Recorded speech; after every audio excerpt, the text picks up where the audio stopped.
Of course, yung delays that are not foreseen, di ba? Kung may bagyo or nagsara ang mga port at hindi ma-deliver. But yung delays that happened the last 2 years, he has no business being secretary. Imagine, Mr. President, nandito tayo ngayon, 7 p.m., nakikinig tayo, nakailan beses na ang DOH. Hindi nyo magagaranti na bakuna lang, hindi on time. 30% of our kids are endangered of stunting. Ilan sa kanila ang endangered dahil nga sa kahirapan dito sa mga sakit na i-prevent ng bakuna. Ang dami natin pinag-uusapan dito, budget nyo, laki-laki. Tapos, yung on time lang yung bakuna, o ibigay nyo lang sa Senate. Yung pera, kami na magbibid. Kami na magdi-deliver.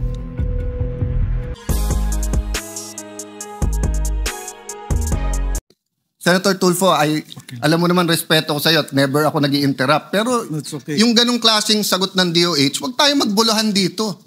Health ng mga bata to future ng bansa to. Tapos ganyan ang sagot natin na meron ganito, merong. Hindi totoo yun. 2 years na. Kailan magbabago yan? Can you guarantee us? O yun, isang tanong lang. Can you guarantee us in 2026 there'll be no delays? Because if not, let's get a secretary who can. Cambodia at saka Laos hindi nalilate yung bakuna Pilipinas nalilate yung bakuna. Sorry for that, Mr. President. Yes, we took that up the last time around, if the chairperson will recall. The LGUs may, but ang presyo times 10.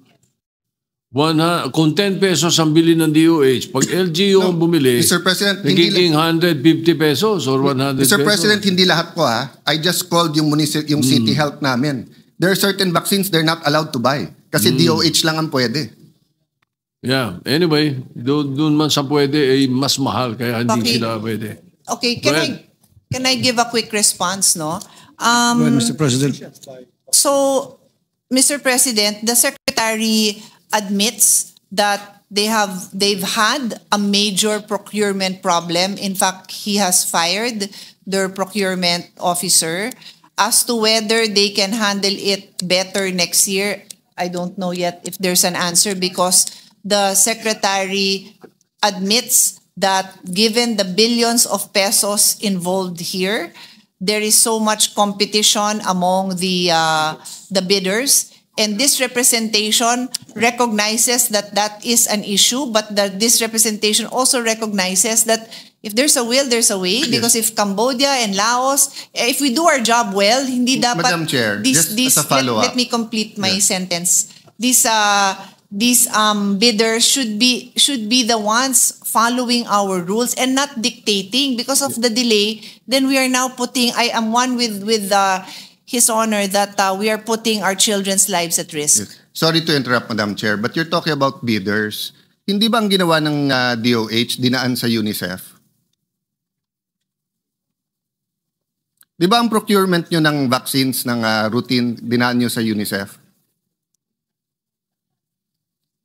According to the Secretary, before it was, and this representation also remembers, before, like for example, the hepatitis B vaccine before, was passed through UNICEF. Pero now, according to the Secretary, mga 10 years ago pa daw, that, according to the Secretary, nung USEC pa siya, sandali, I am receiving conflicting information. Hold on. Yeah. Hold on. Diba?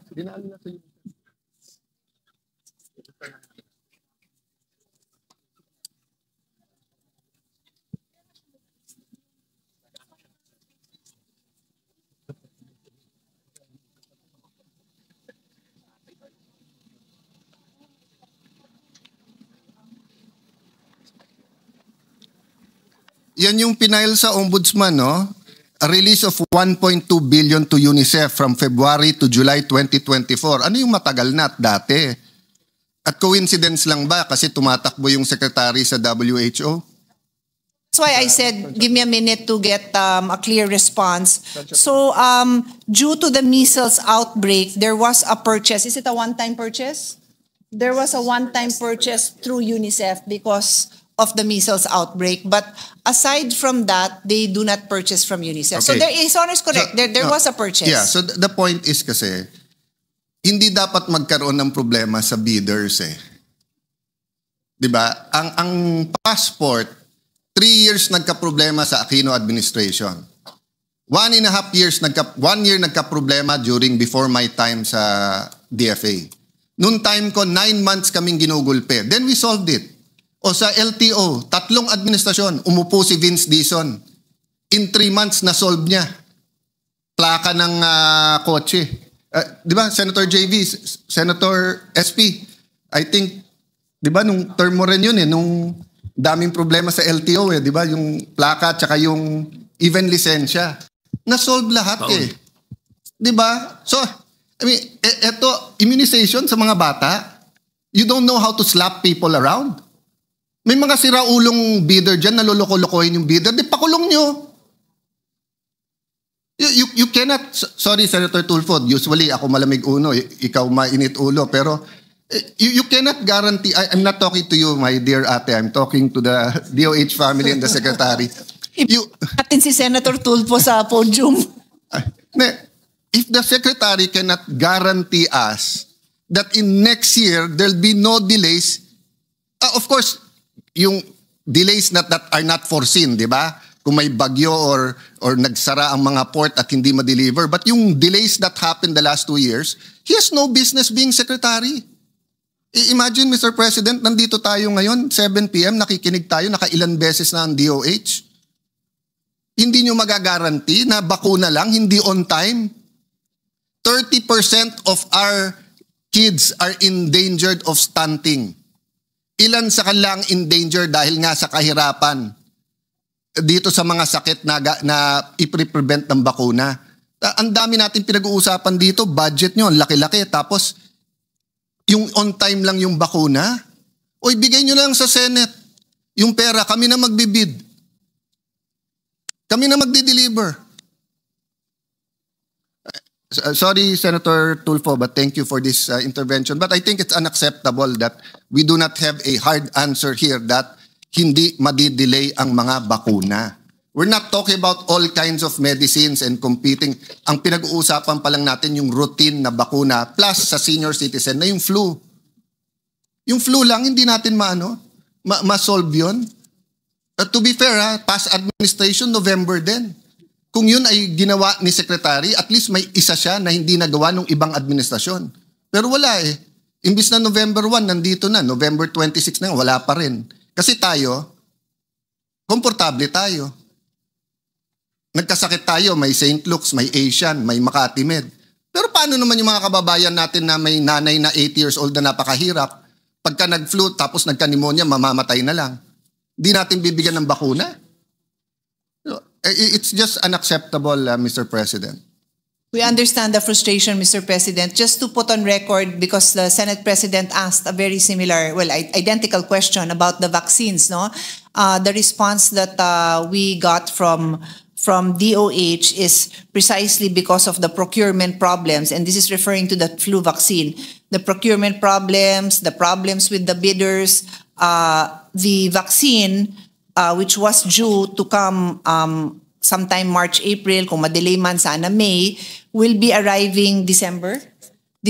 So what they did was the December vaccine is now has that formulation for the next year's variants of viruses that are normally, that are predicted to happen next year. But I hope Senator Alan heard that because that response was for him. Thank you, Mr. President. Senator Tulfo, you have the floor again. Thank you, Madam Sponsor. Thank you, Mr. President. Sabi po ng DOH kanina, logistic ang problema, kaya nagkakaroon po ng worth millions and billions na mga medicine na expire and about to expire. Ginamit po yung reason na logistic problem. Ano po yung proposed solution ng DOH tungkol dito? Madam Sponsor, Mr. President.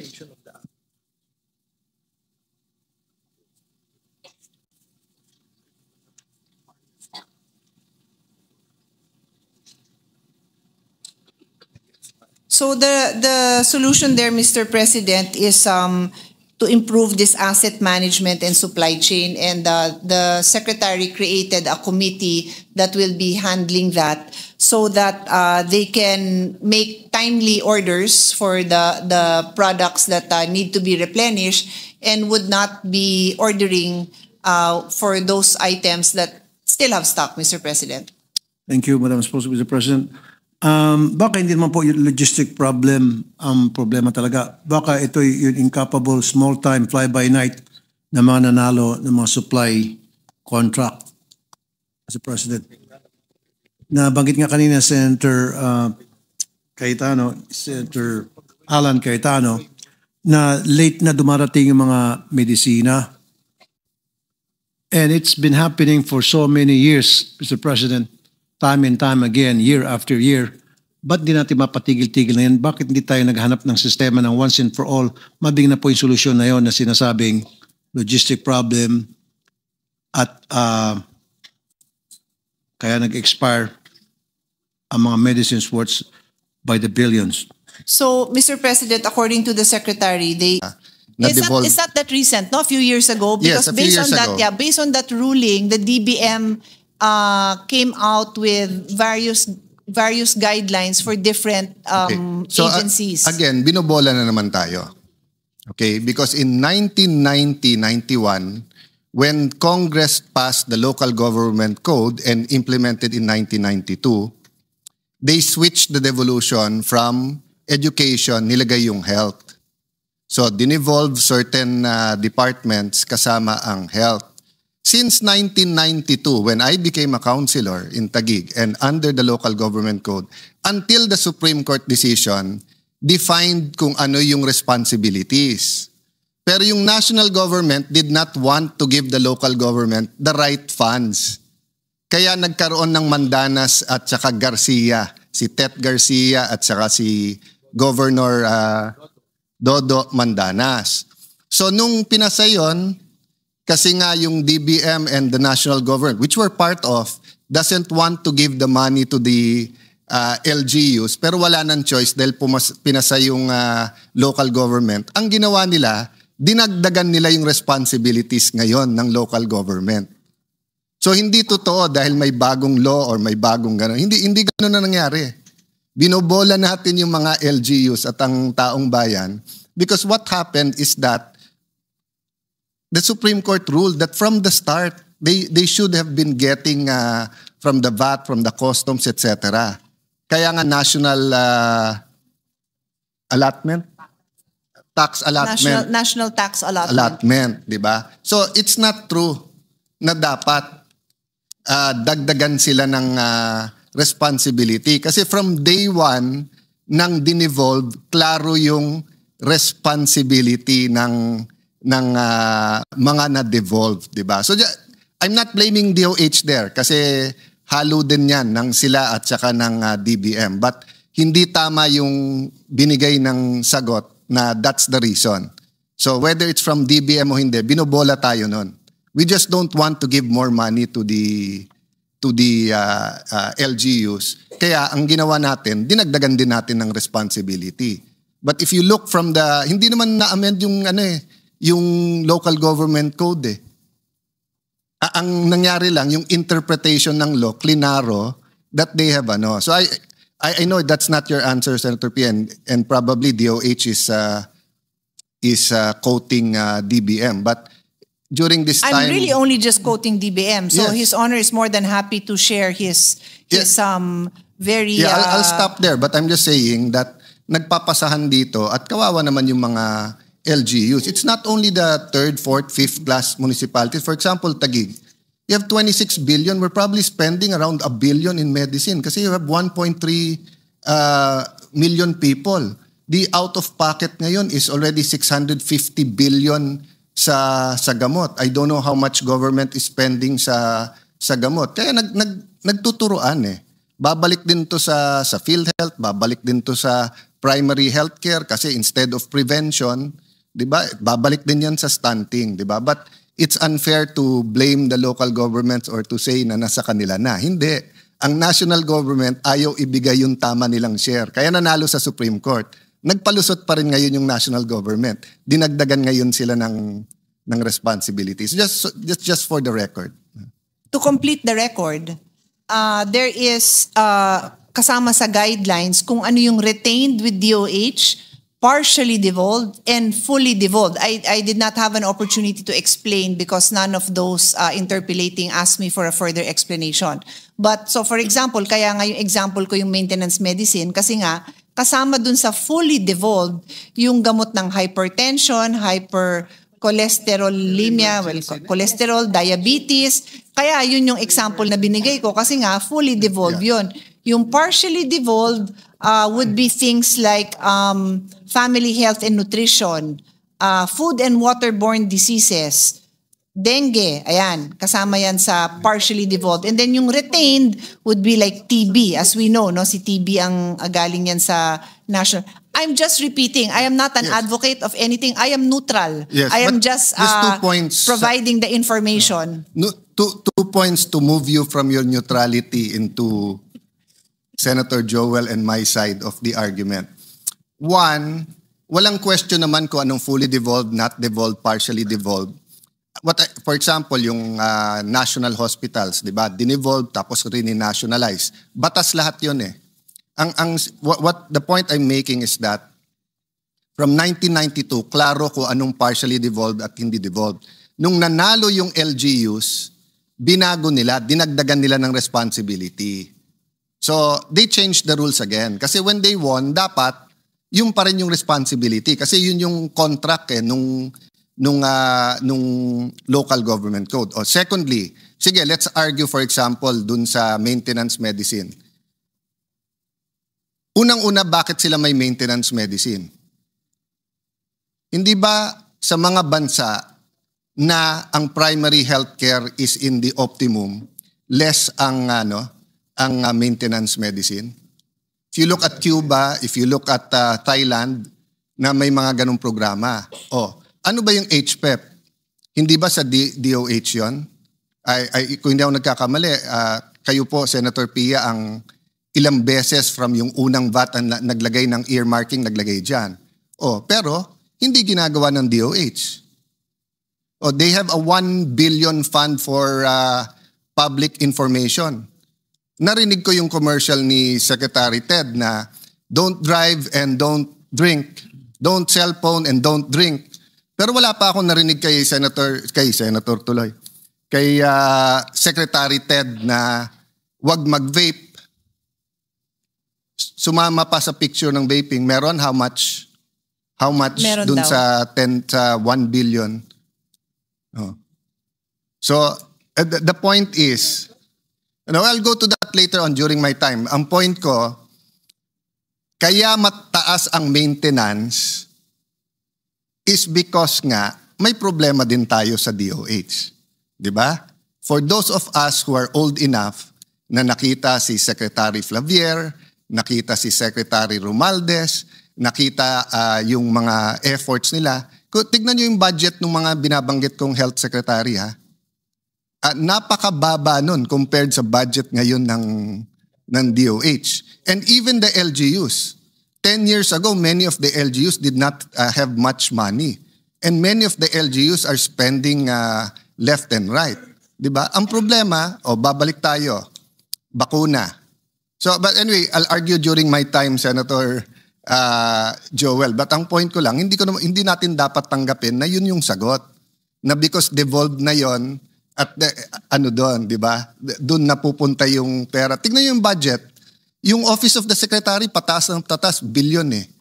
Yung sa Nutrition Council, 300 million lang, bumaba pa eh. Number one problem natin, stunting. So, LGU pa rin may problema nun, DBM pa rin may problema nun. Hindi, ang problema nun, Office of the Secretary. Dapat dinoble nyo, triniple nyo yung budget ng Nutrition Council. Dahil yun ang number one problem natin. Sorry, Mr. President, just to inform His Honor, yung sa Nutrition Council, that was a capital outlay na tapos na. Kaya, but I'm all for increasing the budget. So don't get me wrong. Their budget is a measly 300 million. No, I know. I'm just explaining that the reason na mababa yon is because yung capital outlay na meron for 2025 wala na. Pero definitely Yes, I'm Madam with Chair, you. I'm with you na dagdagan. Yes, I'm with you na my dagdagan. point is, Ang tanong ni Senator Joel is about the health, gamot, about expired medicine. Ang sagot, devolved kasi, etc. Diba? Oh, so let's go to one problem, stunting. I had the same time last year about that, diba? And I'll ask about it later. The Secretary said he'll promise. Sabi niyo, dadagdagan niyo pondo ng Nutritional Council. Sa NEP, hindi niyo dinagdagan eh. Diba? So kaya ako pinayagan ni Senator Joel, I'm just saying, throughout the budget of the DOH, you're giving us reasons na hindi totoo, na nambobola or excuses.